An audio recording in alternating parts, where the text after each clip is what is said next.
अस्सलामुअलैकुम वरहमतुल्लाहि वबरकातुहू। क्या हाल है आप सबका? उम्मीद है आप खैरियत से होंगे। अलनूर अरेबिक कैलीग्राफ़ी एकेडमी में खुश आमदीद। आज हम लेटर बा और फ़ा सीखेंगे। ये हमारा लेसन नंबर 2 है। तो बा हमने स्टार्ट करना है। सबसे पहले बा लिखना सीखते हैं।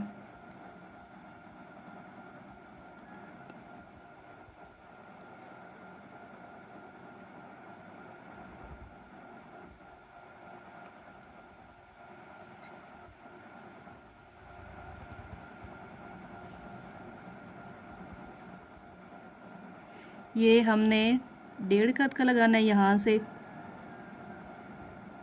ऐसे ऐसे ऊपर से आते हुए, और यहाँ पे इसका इस लाइन से 1 कद का डिस्टेंस होना चाहिए,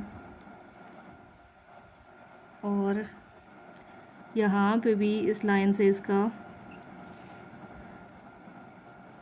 छोटा सा डॉट होना चाहिए,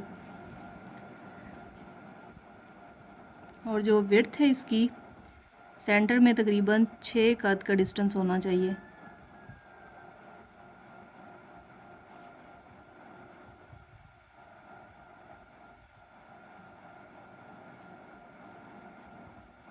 ऐसे,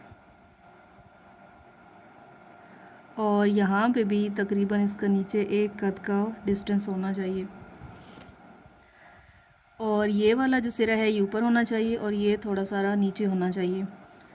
तो ये हमने बा लिखा है, इसकी ये फर्स्ट शेप है, और हम दूसरी शेप भी लिखना सीखते हैं। इसमें हमने क्या करना है कि यहाँ से स्टार्ट करके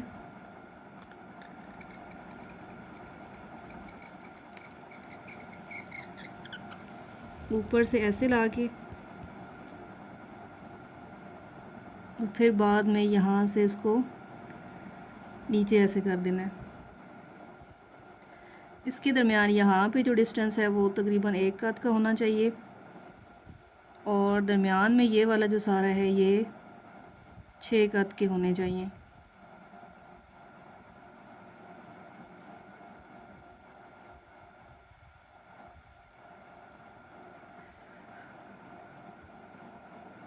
और यहाँ पे भी 1 डॉट का डिस्टेंस होना चाहिए। अच्छा, इन दोनों में जो डिफरेंस है वो ये है कि इसकी ये जो लाइन है ये इससे नीचे है, और इसका ये जो है ये वाला हिस्सा ऊपर है, और ये वाला पार्ट इसका नीचे है। और यहाँ पे भी लाइन के साथ इसका एक छोटा सा डॉट होना चाहिए। ये हमने बा की 2 शेप्स देख ली हैं। तो इसी में हमारा लेटर बा भी कवर हो जाएगा। उसके नीचे अगर हम 1 डॉट लगाते हैं तो वो बा बन जाएगा, और अगर हम इसके 2 डॉट्स ऊपर लगाते हैं तो वो ता बन जाएगा, और अगर इसी तरह हम ये जैसे 2 डॉट्स हैं तो एक ऊपर लगाएंगे तो ये सा बन जाएगा। इसके बाद अब हम देखते हैं कि लेटर बा की स्टार्टिंग कैसे होती है। स्टार्टिंग शेप इसकी सेंटर वाली शेप और एंड वाली शेप। तो स्टार्टिंग शेप के लिए हमें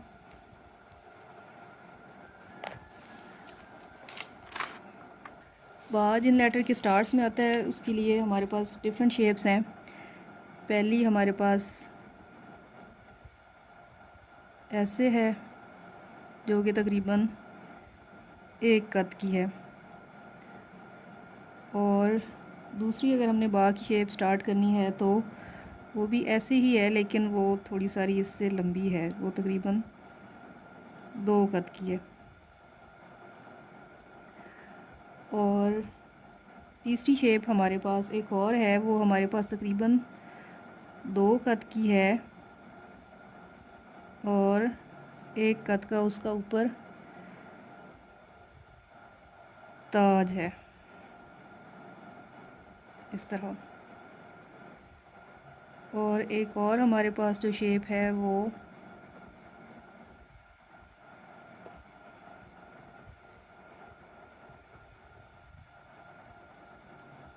इस तरह से है।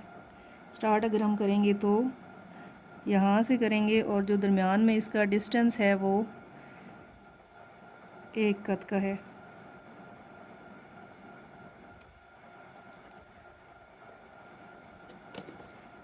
नेक्स्ट हमारे पास इसी की तरह की एक और शेप है, लेकिन वो तकरीबन 2 का तो उसका दरमियान में डिस्टेंस है,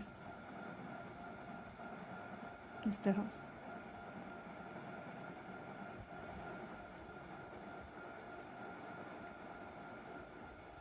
अच्छा, ये वाली और ये जो दोनों शेप्स हैं ये रॉ के लिए हैं। जब हम रॉ लिखते हैं ना तो स्टार्ट से हम ऐसे करके बा और आगे से रॉ बना लेते हैं, तो ये रॉ के साथ इसकी स्टार्टिंग शेप है। इसी तरह अगर हमने जीम वगैरह के साथ बा स्टार्ट करना है तो उसके लिए हम स्टार्ट करेंगे यहाँ से ऐसे, और ऊपर से इसको थोड़ा सारा इस तरह। तो ये जीम के साथ इसकी स्टार्टिंग शेप हो जाएगी। ये तो थी स्टार्टिंग शेप्स। हमने तकरीबन 1 2 3 4 5 6 शेप्स देखी हैं।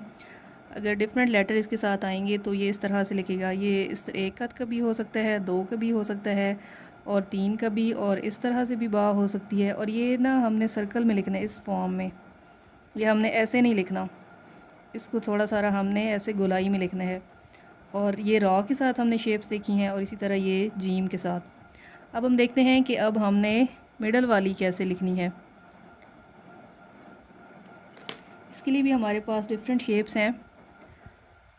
तो सबसे पहले ये हमने, अगर दरमियान में बा आ जाती है तो वो हमने इसको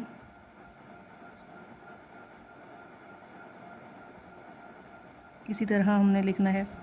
स्टार्ट में भी कोई और लेटर आ जाएगा और एंड में भी। इसकी हमारे पास एक और शेप है। अगर हमारे पास 2 बा आ जाते हैं या हमारे पास या आ जाती है तो फिर हम इसको लिखेंगे ऐसे एक बा, और फिर उसके बाद दूसरे बा के लिए भी हम इसको यहाँ से ऐसे कर लेंगे, और आगे हम कोई भी लेटर जो है वो स्टार्ट कर देंगे। तो इसका जो है यहाँ से इसका डिस्टेंस होना चाहिए इतना, तकरीबन ये हाफ कद का डिस्टेंस है, मिला हुआ इसको नहीं होना चाहिए। इसी तरह अब हम और देखते हैं कि जब हमारे पास या आ जाए तो इसका एक और भी तरीका है। उसमें हम ऐसे भी कर सकते हैं कि दोनों बराबर सिरे लिखने की बजाय हम एक सिरा बड़ा भी लिख सकते हैं। जैसे अब ये बा है और या बनानी है, तो उसके लिए हम एक सिरा ऊपर से थोड़ा सारा लंबा कर लेंगे इस तरह, ऐसे, और आगे से जो भी लेटर होगा वो ऐसे। तो इनके दरमियान जो डिस्टेंस है वो तकरीबन एक कद का ही है। यहाँ पे भी ये एक कद का है, और इधर भी। फिर हम इसके डॉट्स ले लेंगे। ये अगर बा है तो इसका एक सिरा इधर, और ये या है तो इसका एक सिरा, इसके डॉट्स इस तरह। अब हम देखेंगे कि इसकी बा की एंड वाली शेप कैसे है। अगर ये एंड पे लेटर आ जाए तो एंड पे हमने इसको कैसे लिखना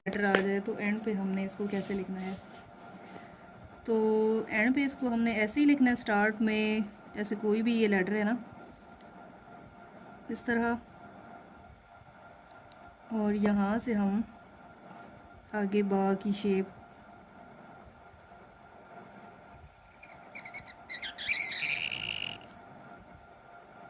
जैसे हमने ऊपर सीखा था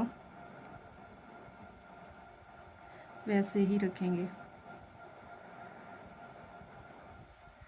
यहाँ पे इसका जो डिस्टेंस है वो एक कद का होगा, और अंदर वाला डिस्टेंस इसका 6 कद का ही होगा।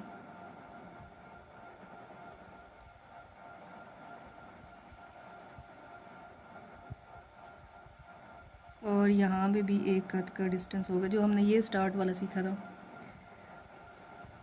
इसी तरह यहाँ पे इसका एक कद का फासला होगा। तो ये इसकी एंड वाली शेप थी। अब हम देखते हैं कि हमने लेटर फा कैसे लिखना है।